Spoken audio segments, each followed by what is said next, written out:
मतलब 26 दल मिला के एक गठन को तैयार किया गया है, उसका नाम रख दिए इंडिया।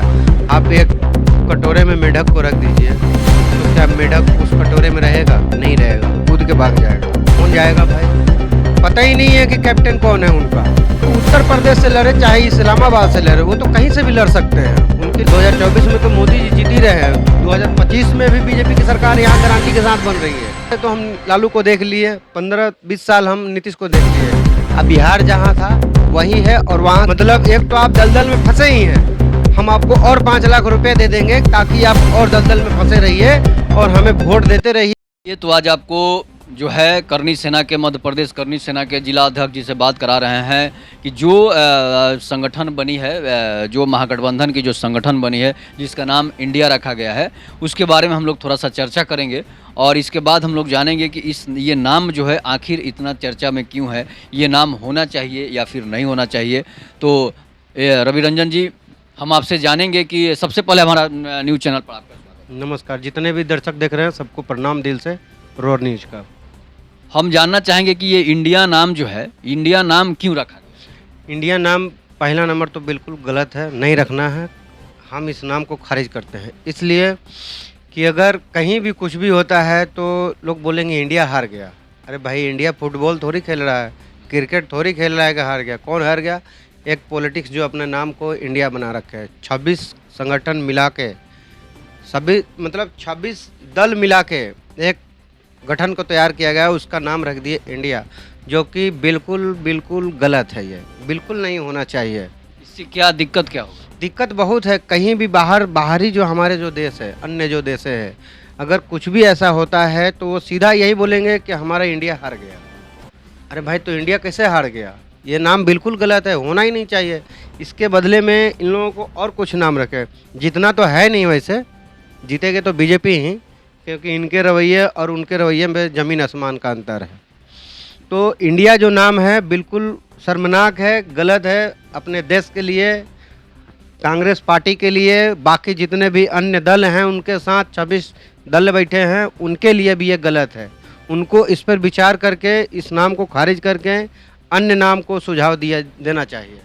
इनका कहना है कि जो है इंडिया नाम जो है, इस नाम से ऐतराज़ है इनको, इसलिए ऐतराज़ अगर कोई गलती करता है, जैसे कोई घोटाला में फंस गया, कोई जैसे रेप कांड में फंस गया।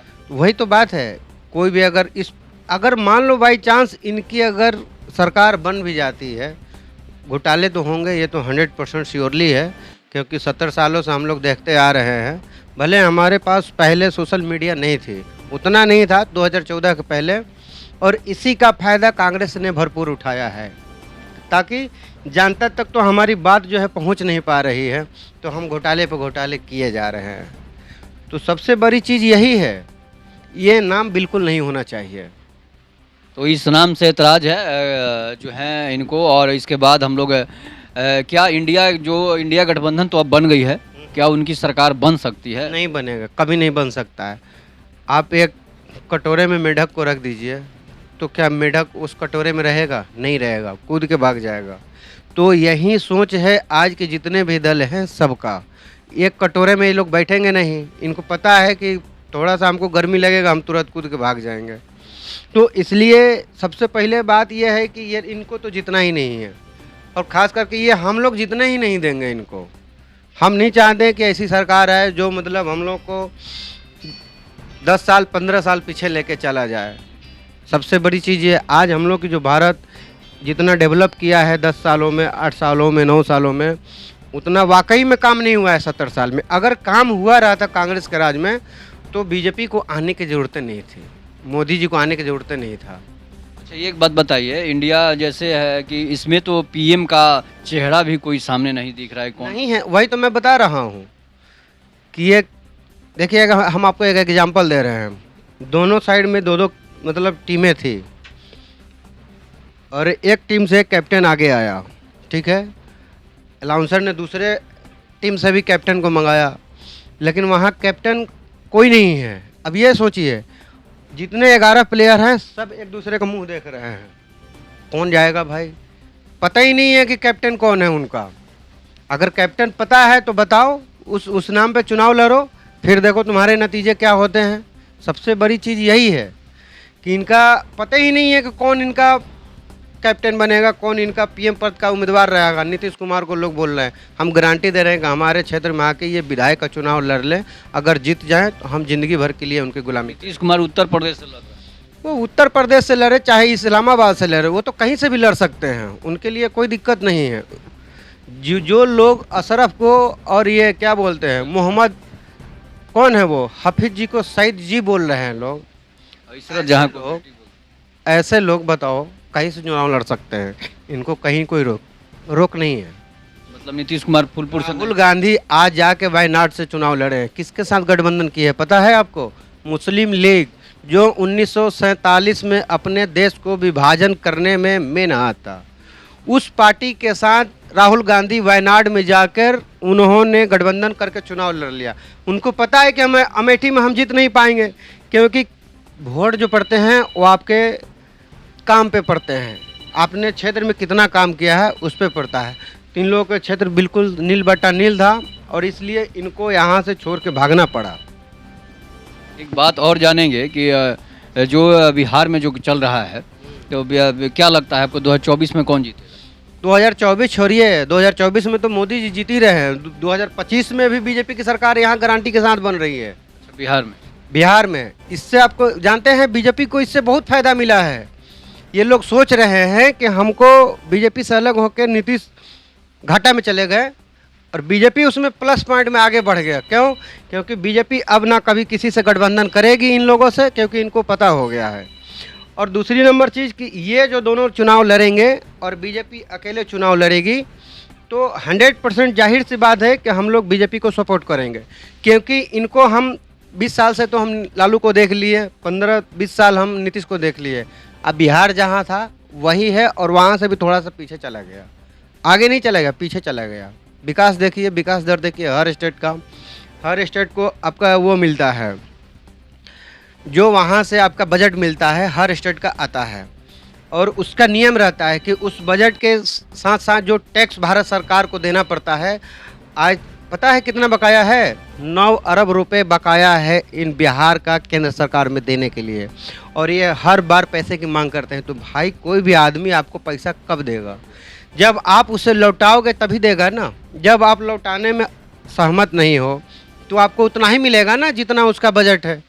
तो इसमें आपको चिल्लाने से कुछ नहीं है, वो आपको अपना जेब भर रहे हैं। नेता जो हैं बिहार के जितने भी हैं, सत्ता में बैठे हैं, सब जेब भरने के लिए बैठे हैं और कोई कारण नहीं है।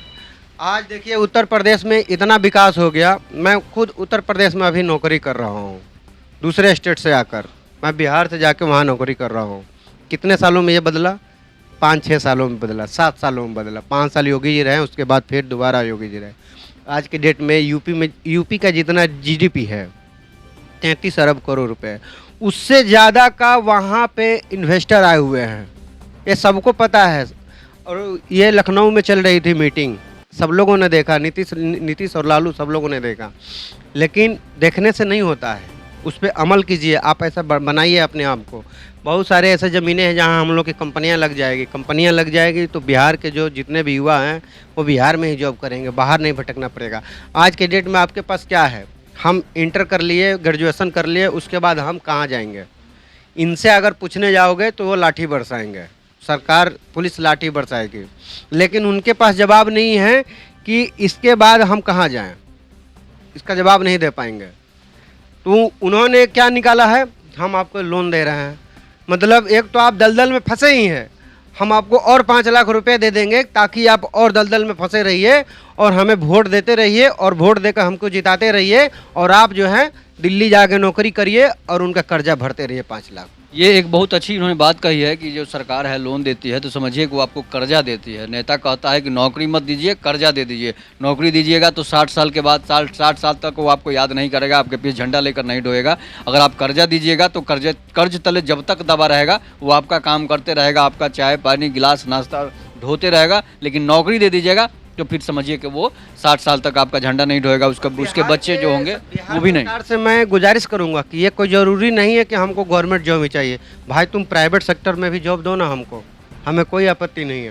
ये जो बिहार से भर भर के ट्रेनें जो जा रही है वो कौन है लोग? सब लेबर मजदूर हैं। उनको काम अगर यहीं मिल जाए गांव घर अपने ज़िला में, अपने शहर में, किसको तकलीफ़ होगी? हमें खुद दुःख दर्द होता है, हम अपने गांव से 500 किलोमीटर दूर जाके नौकरी करके आते हैं और फिर अपना घर पे भरण पोषण करते हैं, फिर हम वापस जाते हैं नौकरी करने के लिए। दिल से इच्छा होती है कि हम ना जाएँ, लेकिन मजबूरी है हमारी, और मजबूरी किसके बदौलत है? ये हमारी सरकार की बदौलत है। तो अब इस बार आप किसको जिताएं? इस बार हम यही चाहते हैं कि यहाँ पे पूर्ण बहुमत हो, पूर्ण बहुमत से बीजेपी का सरकार हो, क्योंकि 20 साल चाचा को देख लिए, 20 साल भतीजा को भी देख लिए हम लोग। तो ये आपने जाना करनी सेना के जिला अध्यक्ष हैं, एमपी के जिला अध्यक्ष हैं, इन्होंने अपनी विभाग बातें रखी।